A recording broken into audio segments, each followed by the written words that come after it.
દાહોદ ખાતે સાંસદ જસવંતસિંહ ભાભોરના અધ્યક્ષ સ્થાને સાંસદ ખેલ મહોત્સવ 2025નું આયોજન કરવામાં આવ્યું હતું।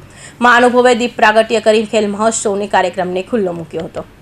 આ પ્રસંગે વિવિધ રમતોમાં રાજ્ય કક્ષાને જીત મેળવનાર દાહોદના રમતવીરનું શાલ ઉઢાડી સન્માન કરવામાં આવ્યું હતું। સાંસદ ધારાસભ્ય અને મહેમાનોને પણ આયોજિત વિવિધ રમતોમાં જોડાયા હતા। ચાલી રહેલા એક પેડ માં કે નામ અભિયાન અંતર્ગત મહેમાનોએ હસ્તે વૃક્ષારોપણ કરવામાં આવ્યું હતું। આ પ્રસંગે સાંસદ જસવંતસિંહ ભાભોરે કહ્યું હતું કે ભારતના વડાપ્રધાન નરેન્દ્ર મોદીએ દરેક ક્ષેત્રને ખૂબ મહત્વ આપ્યું છે, જેવા કે ખેતી, આરોગ્ય, શિક્ષણ, આવાસ સહિતની વિવિધ યોજનાઓ પર ધ્યાન આપી લોકોને સર્વાંગી વિકાસ થાય દિશામાં કામગીરી કરી રહ્યા છે।